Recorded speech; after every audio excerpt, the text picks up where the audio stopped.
me.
Bibles, 1 Samuel chapter number 30.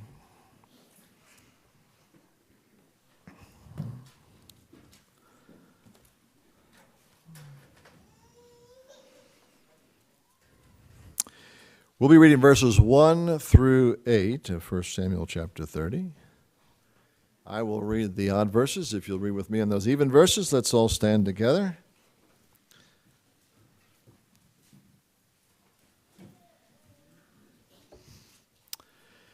1 Samuel chapter 30, verse number 1. And it came to pass that when David and his men were come to Ziklag on the third day, that the Amalekites had invaded the south and Ziklag and smitten Ziklag and burned it with fire, and had taken the women captives that were therein. They slew not any, either great or small, but carried them away and went on their way.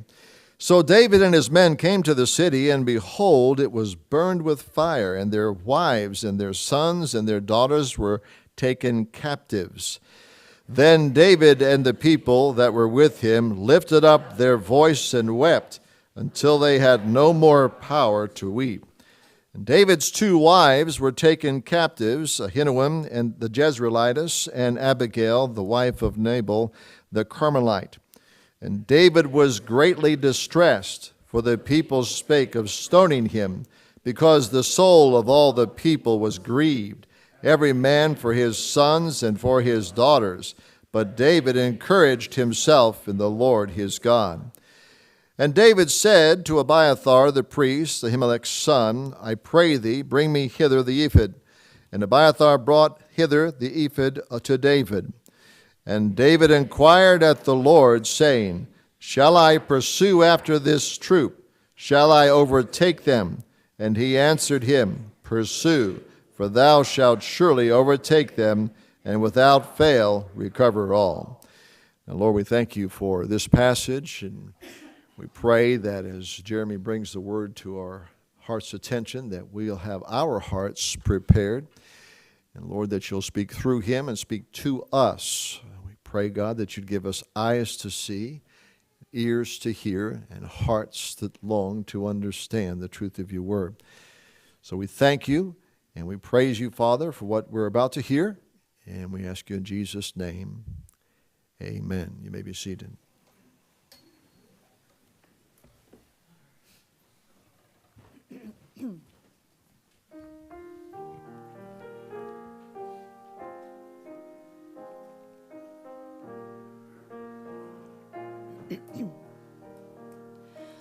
Beneath the cross of Jesus, I find a place to stand and wonder at such mercy that calls me as I am. For hands that should discard me hold wounds which tell me come. Beneath the cross of Jesus, my unworthy soul is won. Beneath the cross of Jesus, his family is my own. Once strangers chasing selfish dreams, now one through grace alone. How could I now dishonor the ones that you have loved? Beneath the cross of Jesus, see the children called by God.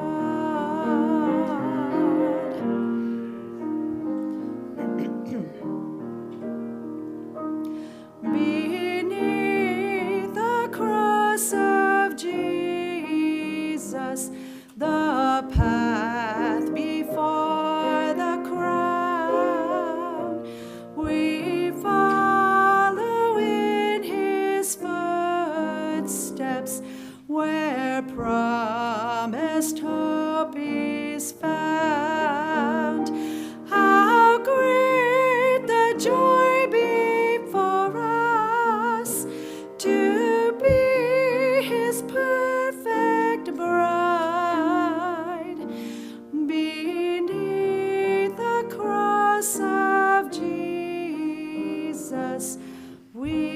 gladly live our lives.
And speak to us.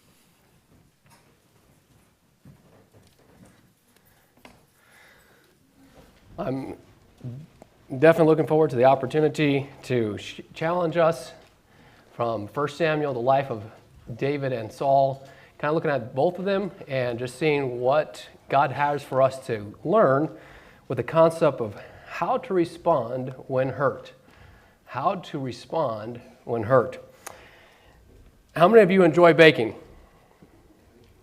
Okay, baking. So I talked to my wife and my mother-in-law and asked them, what are the ingredients for making a chocolate cake? That's one thing I enjoy. My wife makes me a chocolate cake for my birthday, and then different times, if I'm really good, she'll do it other times of the year.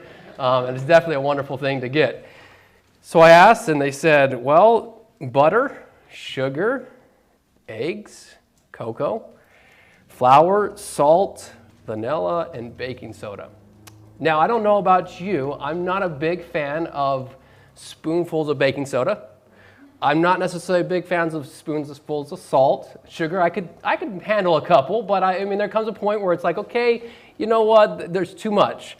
Cocoa as well. I remember when I was growing up, my mom would put the chocolate in the freezer, and when you got to a certain age, it didn't matter if you got stuff out of the freezer or out of the fridge, and she had these baking chocolates in the fridge, and I thought, man, this is awesome. I get to have chocolate now, so I'm going to take this, stuck it in my mouth, and whoo, okay, that cocoa is not something you just go and just take and down as many as you can. It's like, okay, there's certain things you don't just take out of the fridge. Just like a cake that is made of separate, disgusting, seemingly disgusting things, are brought together to make a wonderful chocolate cake. So there are things that come into our hearts, into our lives, hurts, injustices, things that come across our path that God allows to bring good things out of. All of us have and will experience hurts of some form or another. However, the response to those hurts will determine whether we see them as good and from a good God, or we see them as bad and things to avoid. Oftentimes, though we may not say it out loud through our actions or even through how we respond in our hearts, we might say the bad must be then from a bad God, because God would never want to give us bad things.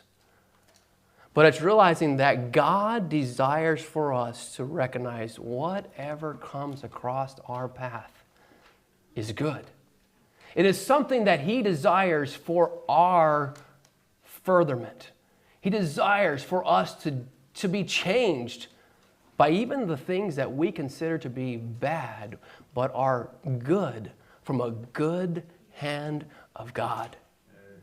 May I submit to you today that it is time for us to realize that all that comes to us individually hurts, distresses, even the good things that we would all consider, okay, these are good things, come from the good hand of God to make us what He desires us to be. We are going to do a flyby of 1 Samuel 18 to 30. And now you're going to be like, wow, okay, Jeremy, 18 to 30, that's a lot of chapters. And now you're going to be like, 2 o'clock? No, maybe just 1, okay? We'll try to keep it a little shorter than that. But we're going to kind of do a flyby. We're going to be summarizing some of the passages, but as well reading through some of the different aspects here.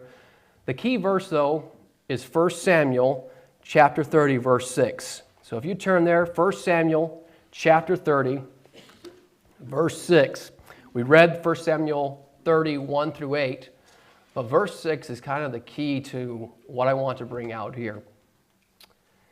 Verse 6, it says this, "And David was greatly distressed, for the people spake of stoning him, because the soul of all the people was grieved, every man for his sons and for his daughters."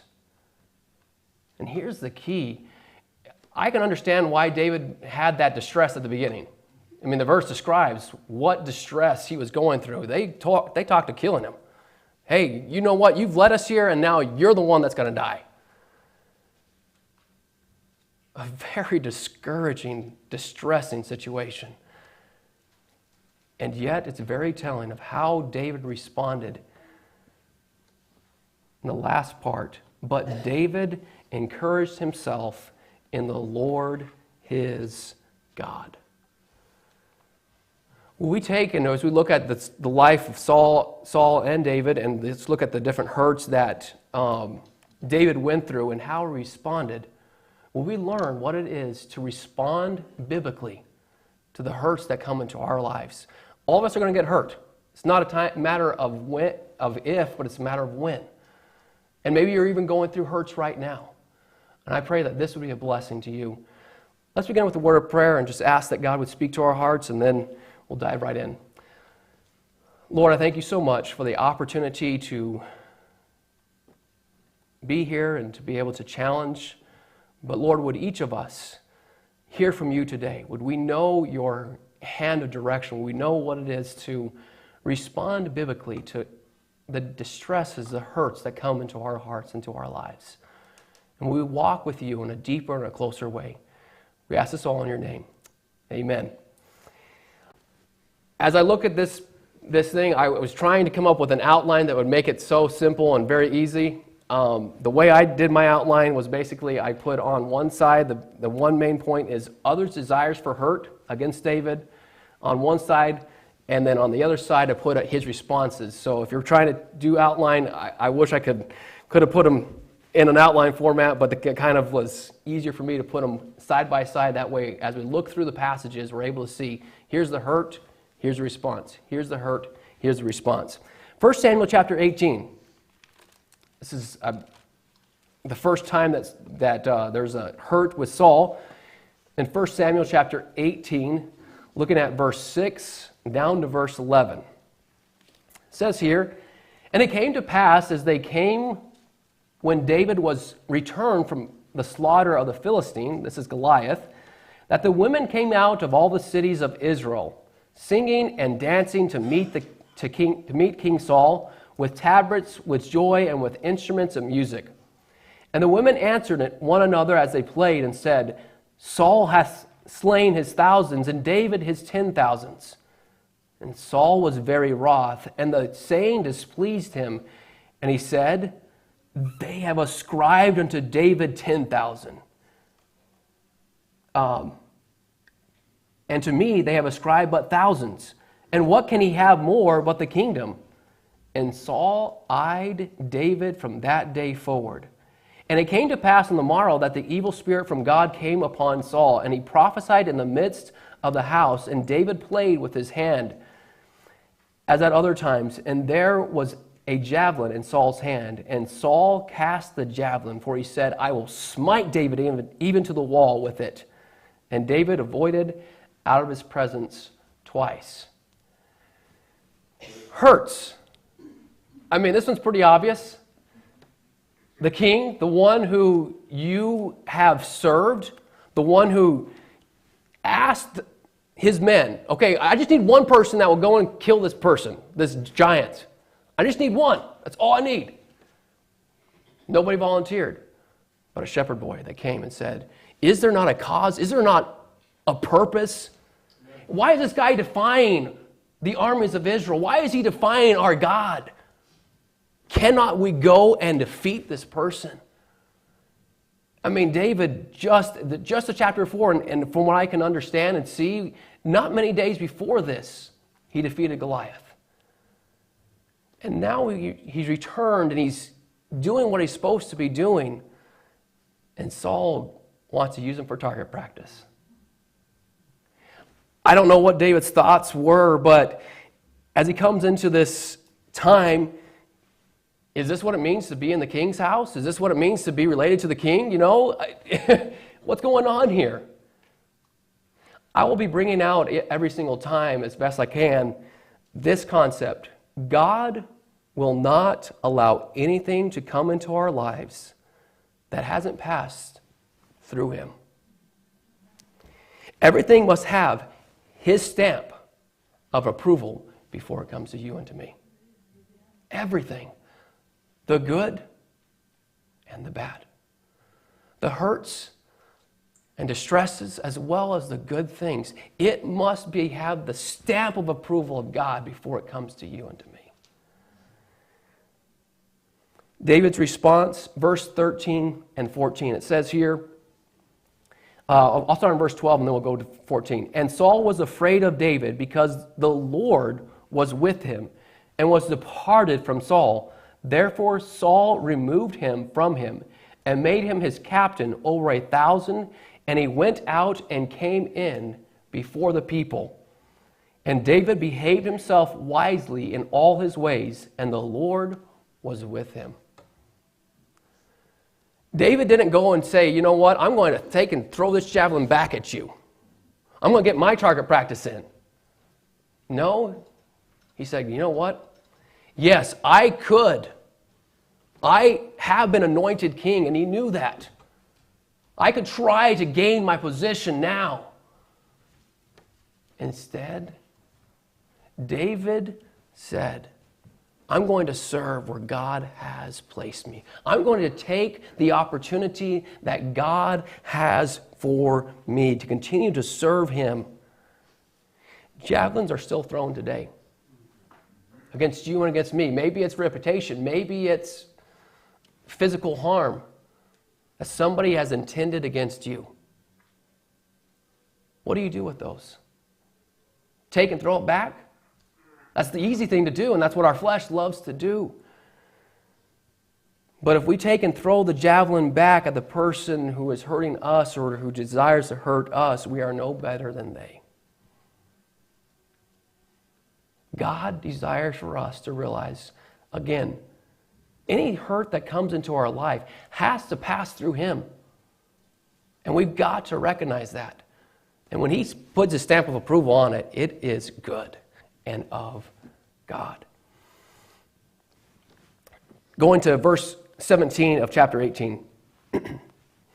And Saul said to David, behold my elder daughter Meribah, her will I give thee to wife. Only be thou valiant for me and fight the Lord's battles. Now here's the catch. Saul says in his heart, for Saul said, let not my hand be upon him, but let the hand of the Philistines be upon him. 20 and 21. And Michal, Saul's daughter, loved David, and they told Saul, and the thing pleased him. And Saul said, I will give him her, that she may be a snare to him, and that the hand of the Philistines may be against him. Wherefore Saul said to David, thou shalt this day be my son-in-law in the one of the twain. Two different things I want to bring out here. One, when David came to the army, he asked, you know, what's to be done to the man who defeats Goliath? And I don't think it was a rumor. I believe it was legitimate. It was told several things. Verse 25 of chapter 17, it says this, and the men of Israel said, have ye seen this man that is come? Surely to defy Israel is he come. And it shall be that the man who killeth him, the king will enrich him with great riches, and will give him his daughter, and will make his father's house free in Israel. So there was a promise that was made to anybody that would go and defeat Goliath. The promise was not kept, though, as we can see here in this passage. I mean, he did say, hey, I want you to be, but you have to be one who continues to fight my battles. So he didn't follow through on his own promise. Saul didn't. And then he wants to take and use his daughters to ensnare and kill. Well, maybe he'll be able to die by somebody else, and then I can be free.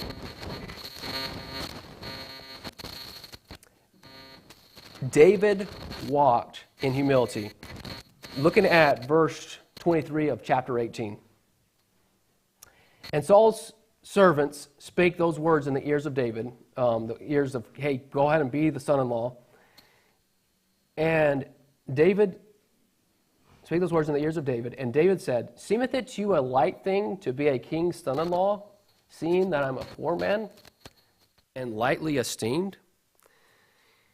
David's response to the hurts that were here. And again, he didn't necessarily know that's what Saul intended. But David recognized, you know what? I am not going to grasp at the promise that was given. I'm not going to even grasp at the kingdom that was promised me. I am anointed the king of Israel. But Saul is still the king. And I'm going to walk in humility. Who am I to be part of the king's family? Who am I? Now Saul, again, he does find out about that and says, well, okay, here's what you can do. Kill these different enemies. And once you get that amount, that 100 men, then you can have the daughter. Again, very deceptive, very much one who is lying and trying to ensnare David. Reminder, God will not allow anything to come into our lives that hasn't passed through him. Everything must have his stamp of approval. The good and the bad. Looking at chapter 19. Chapter 19, verse 1, it says this, "And Saul spake to Jonathan his son and to all his servants that they should kill David." This has become more than just personal. I mean, it is like, we're going to, again, get a lot of people involved in this because this needs to happen. We don't want this man surviving. The greatest hero in Israel during this time, and we want him dead. And I want you as my son, I want you as my servants to kill him. 8 down through 11, it says this, "And there was war again, and David went out and fought with the Philistines and slew them with a great slaughter, and they fled from him. And the evil spirit from the Lord was upon Saul, as he sat in his house with his javelin in his hand. And David played with his hand. And Saul sought to smite David even to the wall with the javelin. But he slipped away out of Saul's presence, and he smote the javelin into the wall, and David fled and escaped that night. Saul also sent messengers unto David's house to watch him and to slay him in the morning.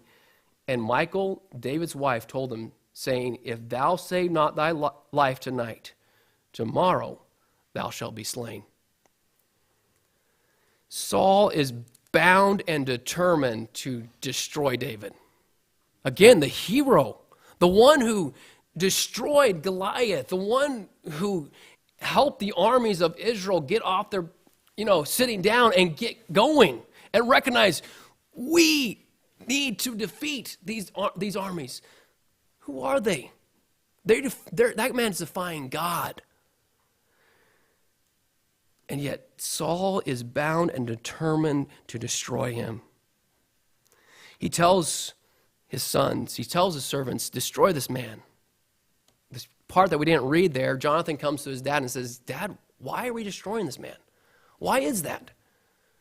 Isn't he been a faithful servant to you? Oh, yeah, I was wrong. Come back, David. Come back into my life, and I want you to be a part. But then he goes and he destroys more people. And Saul, again, in bitterness, says that man needs to die. Saul becomes jealous again and tries to pin him to the wall. Once again, David avoids out and recognizes, you know what, I can't stay here. Let's see what his response is in 1 Samuel 19, 12 through 18. Or 12 and 18, sorry. "So Michal let David down through the window, and he went and fled and escaped." Verse 18, "So David fled and escaped and came to Samuel to Ramah and told him all that Saul had done to him. And he and Samuel went and dwelt in Naioth." David's response, again, was not to go back and say, you know what, you're unjust and you really need to get your act together. Sometimes God might want you to move yourself from the situation. Yes, you need to serve and do what God has for you, but then there's times where God might want you to be removed out of that situation. 1 Samuel 19:12 through the rest of 1 Samuel, David is a fugitive. Man, that sounds like a king, right? life of a king, right? Being out in the woods, being out where the elements are. This is what God anointed him for, right? No. Hurts. Things that did not make sense, humanly speaking. And he continues to run and to run and to run. Nothing allowed by God is mistake. God will not allow anything to come into our lives that hasn't passed through him. Everything must have his stamp of approval. 1 Samuel 20, we're going to kind of summarize it if you want. Just look at it with me. We're going to summarize what's there. David talks to Jonathan and asks him, what have I done wrong? Where have I gone wrong? You know, if you can point it out to me, you might as well kill me yourself. Jonathan says that David has done nothing wrong and then comes up with a plan to determine whether King Saul wants to destroy David. Through the plan, Jonathan gets a javelin thrown at him himself and knows that the king truly wants David killed.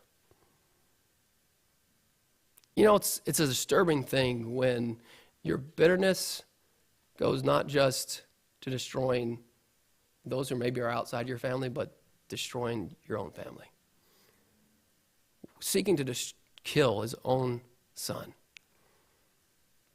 1 Samuel 20, verse 41 is David's response. It says here, and as soon as the lad was gone, David arose out of a place toward the south and fell on his face to the ground and bowed himself 3 times. And they kissed one another and wept with one another until David exceeded. Jonathan and David were some of the closest people. They were close friends. And yet somebody else's bitterness caused there to be a separation. There's only one other recorded time where Jonathan and David got together. The rest of the time they are separated. Close friends, separated by bitterness. David no longer can live in peace. He can no longer live in a place where he can rest. He has to continually be on the move. God will not allow anything to come into our lives that hasn't passed through him. Everything must have his stamp of approval.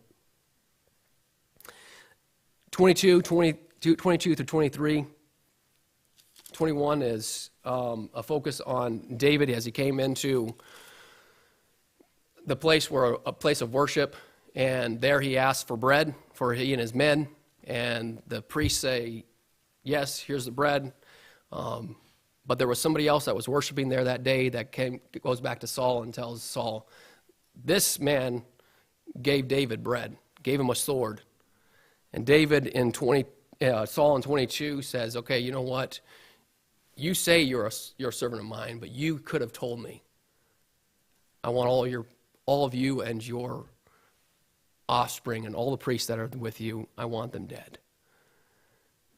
Sad. Not only just killing his own children or wanting to kill his own children, but now killing the priests. 1 Samuel 23, the first part of Samuel 23, David goes in to deliver a city, Keilah. And as he's there, there's an enemy that has come against Keilah, and they're trying to come in and trying to defeat them. And David says, you know what, I'm going to go help them. I've got men with me. I'm going to go out and I'm going to be a help. I'm going to be a blessing.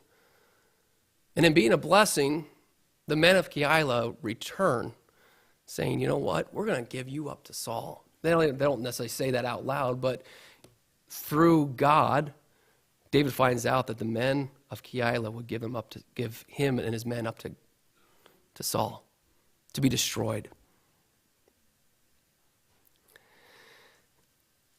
Then the last part of 1 Samuel 23, it's a game of hide and seek where David goes one place, Saul tries to find him there, and David moves, and it's just a hide and seek, a constant moving.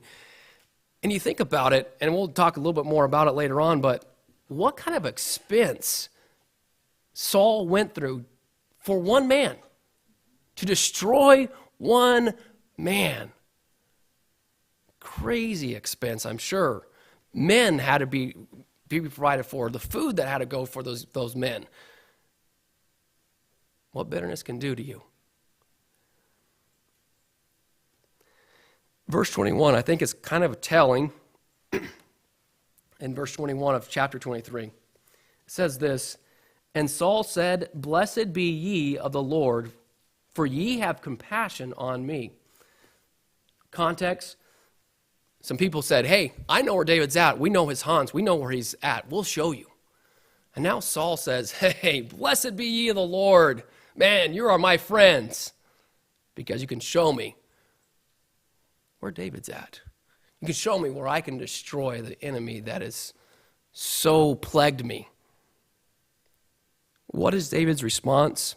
22 to 23 says this. Of chapter 22, sorry. Go back to chapter 22. 22, it says this. 1 Samuel 22, 22. "And David said unto Abiathar, I knew at that day when Doeg the Edomite was there that he would surely tell Saul, I have occasioned the death of all the persons of thy father's house. Abide thou with me, fear not, for he that seeketh my life seeketh thy life, but with me thou shalt be in safeguard." He didn't go back and say, you know what, I'm going to destroy Doeg. He didn't go back to Keilah and say, you know what, excuse me, I'm going to destroy your city because you're going to give me up to Saul. No, he said, you know what? I'm going to encourage myself in the Lord. I'm going to recognize that anything that comes into my life has to have the stamp of approval from God. Excuse me.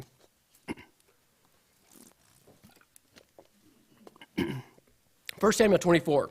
1 Samuel 24, we're going to be looking at verse 1 down to verse 3.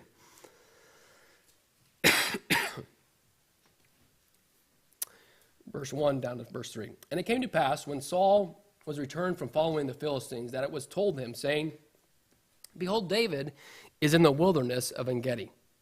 Then Saul took 3,000 chosen men out of all Israel, and went to seek David and his men upon the rocks of the wild goats. And he came to the sheepcotes by the way where was a cave, and Saul went to cover his feet, and David and his men remained in the sides of the cave." By chapter 24 here, there are many times that David's been hurt. You can't even count the times that I'm sure he was slighted. He was kind of put off to the side. Hurt after hurt after hurt. Saul returns from doing what he was supposed to be doing, the end of chapter 23. He went to fight the Philistines, and now he returns because he's got this personal fight that he has against David. And he takes 3,000 men to go and confront this army of 600, but he takes 3,000 chosen men. Rather than a one-on-one confrontation, he's taking people with him because he recognizes that David is out to get me. You know, oftentimes in bitterness, things get blown out of the water. The proportion, David didn't look to destroy Saul, but Saul, through his bitterness, through the hurts that had come into his own life, looked to destroy. 4 down through 15 is David's response. "And the men of David said unto him, Behold, the day of which the Lord hath said unto thee, Behold, I will deliver thine enemy into thine hand, and that thou mayest do to him as it shall seem good unto thee. Then David arose and cut off the skirt of Saul's robe privily. And it came to pass afterward that David's heart smote him, because he had cut off Saul's skirt. And he said unto his men, The Lord forbid that I should do this thing unto my master, the Lord's anointed, to stretch forth mine hand against him, seeing his anointed of the Lord." You see what David's bringing out here? The Lord, the Lord, the Lord. And as we read through the rest of the passage, you can count. There's 7 to 8 times that David brings up the fact, this is not about me. This is about what God has allowed in my life.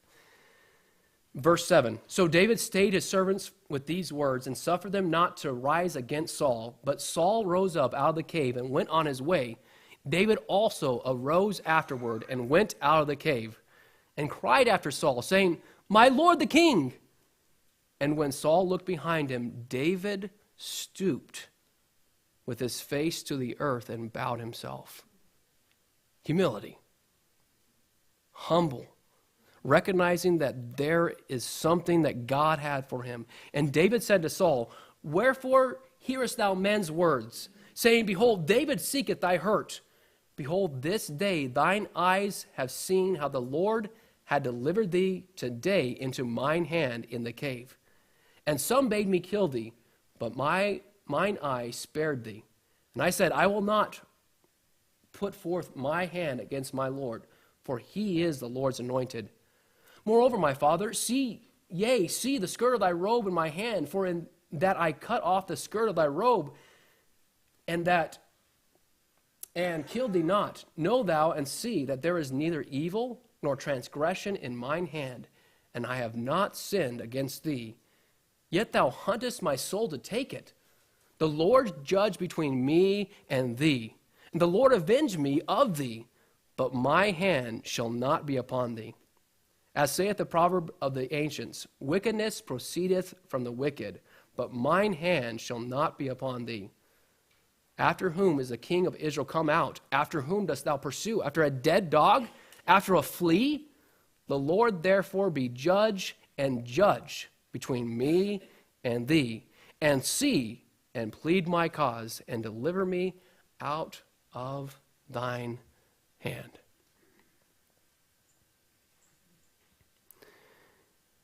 David was encouraged by his men to kill Saul. Hey, David, this is the perfect opportunity. He's here with us. His men are around. Just strike him. Just do it. David said, no. There's a higher authority that has allowed everything that has come into my life, that both King Saul and myself, we will stand before that authority. And that authority is one who's in control. That authority is one who has allowed everything that has come to pass in my life, and it has the stamp of his approval. And I'm focused on what he has allowed. I'm going to skip over 25 and go to chapter 26. 26, 1 through 4, kind of parallels chapter 24. 3,000 men come, again, chosen to defeat the 600 men that David has, and to bring justice to the perceived wrongs that have been committed. Then in 1 Samuel chapter 5 down through verse 12 shows David's response. And David arose and came to the place where Saul had pitched, and David beheld the place where Saul lay. And Abner the son of Ner, the captain of his host, and Saul lay in the trench, and the people pitched round about him. Then answered David and said to Ahimelech the Hittite and to Abishai the son of Zeruiah, brother to Joab, saying, who will go down with me to Saul to the camp? And Abishai said, I will go down with thee. So David and Abishai came to the people by night, and behold, Saul lay sleeping within the trench, and his spear stuck in the ground at his bolster. And Abner and the people lay round about him. Then said Abishai to David, God hath delivered thine enemy into thine hand. Now therefore let me smite him, I pray thee, with a spear, even to the earth at once, and I will not smite him the second time. This is telling. And David said unto Abishai, destroy him not, for who can stretch forth his hand against the Lord's anointed and be guiltless?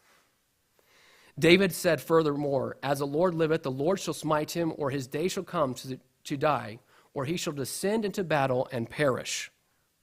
The Lord forbid that I should stretch forth mine hand against the Lord's anointed. But I pray thee, take now the spear that is at his bolster, the cruse of water, and let us go. So David took the spear and the cruse of water from Saul's bolster, and they got them away, and no man saw it, nor knew it, neither awaked, for they were all asleep, because a deep sleep from the Lord was fallen upon them.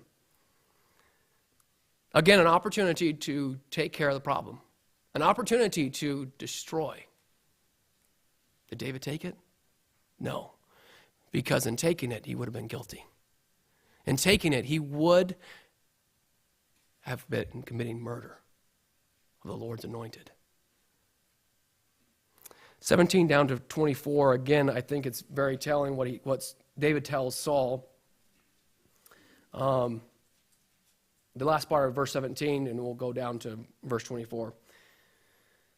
And David said, "It is my voice, my lord, O king." And he said, "Wherefore doth my lord pursue after his servant? For what have I done, or what evil is in mine hand? Now therefore, I pray thee, let my lord the king hear the words of his servant.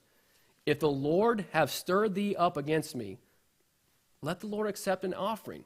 But if they be the children of men, if they be the children of men, cursed be they of the Lord. For they have driven me out this day from abiding in the inheritance of the Lord, saying, Go serve other gods. Now therefore, let not my blood fall to the earth before the face of the Lord.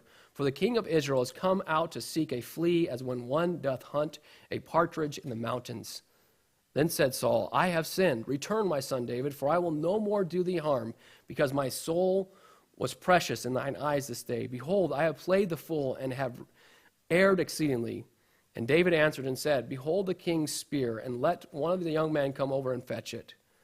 23 and 24. The Lord render to every man his righteousness and his faithfulness. For the Lord delivered thee into mine hand today, but I would not stretch forth mine hand against the Lord's anointed. And behold, as thy life was much set by this day in mine eyes, so let my life be much set by in the eyes of the Lord, and let him deliver him out of all tribulation. I think it's very interesting there in verse 24. David doesn't say, hey, I want you to think well of my life. Let my life be much set by in your eyes. No, it's very telling, because he says, again, your authority comes from God. There is a greater authority. There is a higher authority that is here. And let my life be much set by in the eyes of the Lord. Would the Lord be the one that stands and judges? Would the Lord be the one that sets to right the wrongs that are done? We look to the Lord to be the one who says, you know what? Vengeance is mine, I will repay, saith the Lord. Rather than saying, okay, you know what, I got to take this into my own hand. I got to try to figure out what these things are. Try to destroy this other person. What God allows is never a mistake. Again, he must put the stamp of approval on it. 27 through 29, just kind of summarizing, 27 through 29 deals mainly with David now leaving Israel, going to the Philistines. He's with the king of Gath. The king of Gath gives him a city that he can be in with his men. 28, then the Philistines come against Israel. Through all that, David is asked to come and be a part of the battle and a part of the army there with the Philistines, but who are they fighting against? Israel. So that's not a good situation. And the Lord delivers them even there. He's saying, you know what? The king of Gath comes up to David and says, you need to go back home because the people here, they don't trust you. I trust you, but the other lords, they don't trust you. So why don't you go back home? So that picks us up right there in chapter 30, 1 through 6. We've read through that and realizing as David and his men come back home to what they call home at this point, they're expecting their family. They're expecting to come back and be greeted. I love it when I get home different times from work and my son runs up to me. It is so refreshing. He loves his dad. He loves being around his dad. I don't know if that's what they were expecting, if that's what they were wanting to see. But they come and they see destruction. Completely destroyed. They weep together, all of them weeping. And then in verse 6, the key verse that we started out with, and then we're going to bring it back in here. And David was greatly distressed. For good reason, for the people spake of stoning him, because the soul of all the people was grieved, every man for his son and for his daughters. You can see the first part of the verse shows a human response. Distress. And to be honest, it kind of helps because it shows us that David's not super spiritual person. He was distressed, under a lot of stress. They're going to kill him. But I love the last part, and I think this is the key to all that we've been talking about, to all the hurts that he went through. And I believe the Lord was leading him to this point each time there was hurts, though it doesn't specifically say it. But I love what is brought out here in the last part of verse 6. But David encouraged himself in the Lord, his God. Not just the God of Israel, not just the God who was somebody else's God, but my God. He encouraged himself in his God. God will not allow anything to come into our lives that hasn't passed through him. Everything must have his stamp of approval on it. So we've been looking at the two different aspects of where David has been hurt, the hurts that's come into David's life, and then we've looked at the other side where his responses to the hurts. So now what? How do we bring it all down to where we're at? I'm going to read a couple familiar passages from Psalms and one from Genesis 50. And as you hear these passages, would you take and think of them in light of what we've gone through, the hurts that David went through? Deep hurts. I don't know that any of us have probably gone through the same kind of hurts that David's gone through. Maybe you have. But no matter where you're at, think of what David wrote here in Psalm 118. I don't know if David wrote this one, but it's a psalm that I'm sure he was familiar with. Psalm 139 he did right in Psalm 23. But Psalm 118, 1 and 6 says this, "Oh, give thanks unto the Lord, for he is good. Because his mercy endureth forever. The Lord is on my side. I will not fear. What can man do unto me?" Psalm 139, 17 and 18. "How precious also are thy thoughts unto me, O God. How great is the sum of them. If I should count them, they are more in number than the sand.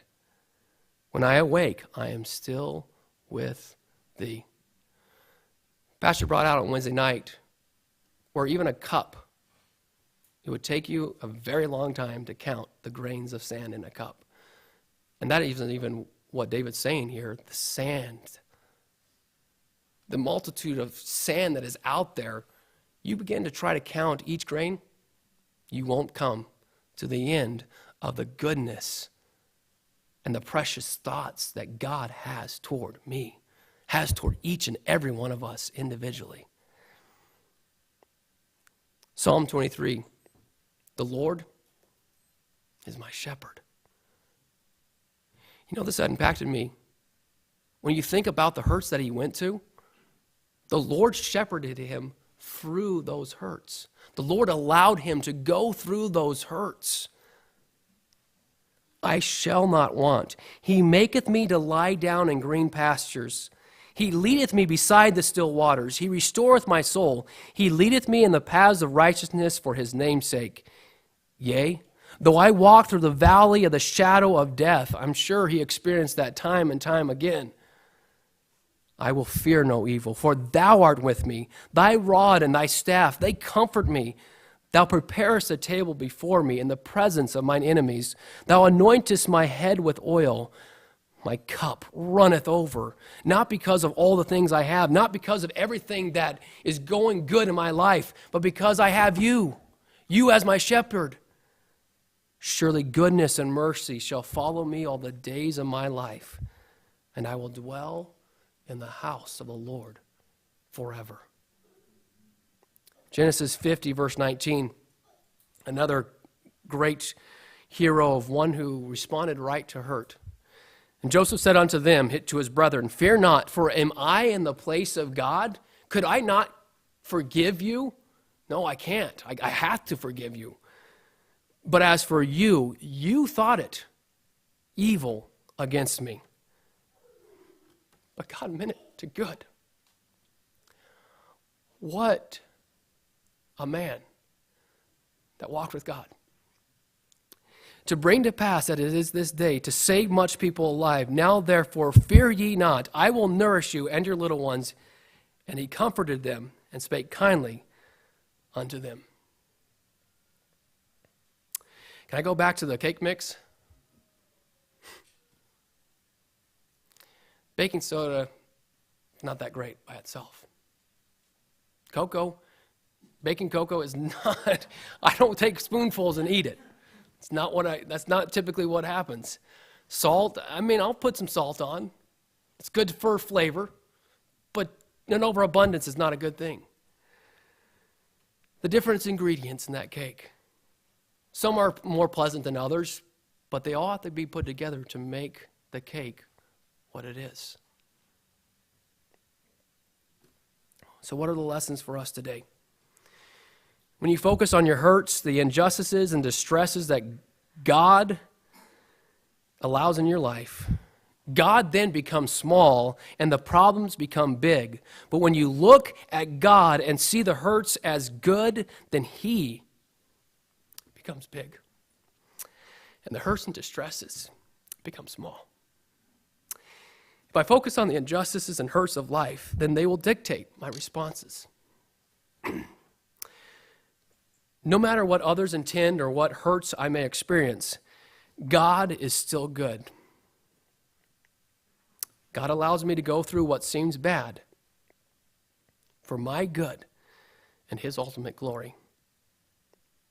God will not allow anything to come into our lives that hasn't passed through Him and has His stamp of approval. I'm going to end just with the lyrics from a song by Ron Hamilton. It's called Look Up. It seems we've walked in circles while staring at the ground. Our magnifying glass held up to troubles all around. Oh, who can point us to the solving clue? Because right now solutions aren't in view. Look up. Look up. The answers there are found, but you will never see them by always looking down. Look up, and soon the truth will dawn. The answers you're looking for are only found in God. His fingerprints are everywhere, despite what others say, and despite what you're going through. And as we search to find the clues, the Bible points the way. Though some may say there is no God at all, and even your own heart will cry out there isn't, behold His face and listen to His call. Look up, the answers there are found, but you will never see them by always looking down. Look up, and soon the truth will dawn. The answers you are looking for are only found in God. Will we look up? No matter what comes into our life, will we look to Him, realizing that anything and everything that comes into our life must have a stamp of approval, and when it has a stamp of approval, it's of God. So now what are you going to do? How will you respond to the hurts, to the good things, to all that comes into your life? Pastor?